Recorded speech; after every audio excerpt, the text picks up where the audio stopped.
Now if we switch over to shader complexity, we get yet another color scheme.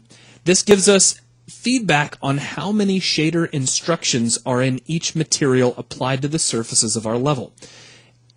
The green objects have a very low number of instructions, and the more instructions or the more complex that material gets, the color is going to shift over to the warm spectrum. So generally you want to see green objects. Now our terrain is red. That has a lot of different layers to give us various effects. If we switch over to lit mode, we've got kind of a primary material across the whole thing that's being blended through to show some rocks. There are several different things going on here. So that's going to be one of the more complex materials, just to kind of give you an idea of what you're looking at. Now, as we switch over from here, we have the light map density. Now, light maps are the way that baked lighting works inside your UDK levels. A lot of the lighting you see across the surface of a level is pre-calculated before the player ever sees the world. It allows things to be handled a lot more quickly when the player is actually running around if a lot of that lighting information is already pre-baked. This light information is stored inside what is called a light map, and you can get an overall idea of how dense your light maps are, meaning how much memory would be required to produce that light map using this system.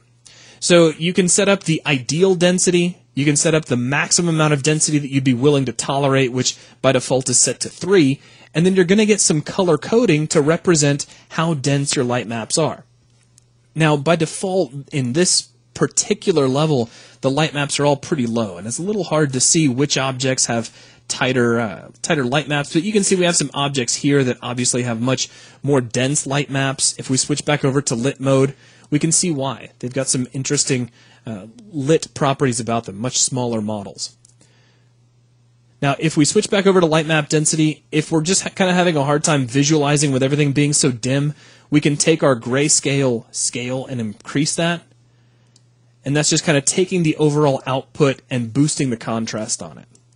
Now, if we switch off render grayscale, we get color feedback here. And this is the same thing you were looking at before. No information has changed, but you start off with blue being your lowest level of density, and that's going to start shifting up to a warm spectrum. So if we take our color scale and increase that, we can already see that spectral shift starting to take place where certain objects are starting to shift over toward a bluish green.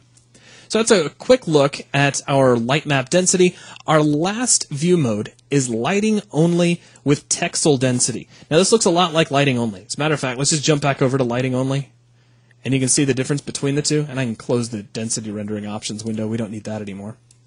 The difference is that lighting only with texel density allows you to see how compressed your textures are at the same time you're looking at your lighting information.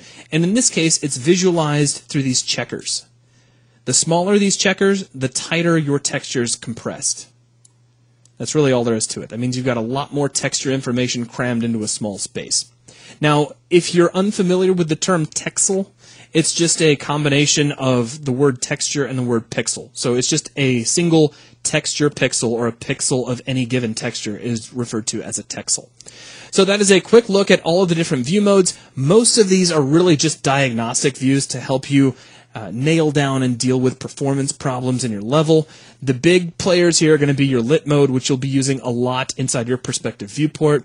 Just as a quick review, we have brush wireframe, which allows you to see your BSP brushes. Regular wireframe, which shows you the resultant geometry of your BSP brushes. We have unlit, which shows you your texture information but no lighting info. We have lit mode, which is just, it's the pretty version. We have lighting only, which doesn't show any of your textures.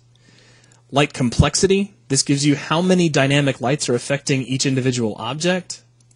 Texture density, which is how tightly crammed your textures are on any given surface.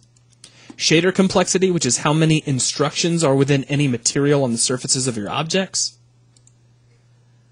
Light map density, which is how dense or how much memory is going to be required for all of the light maps in your level.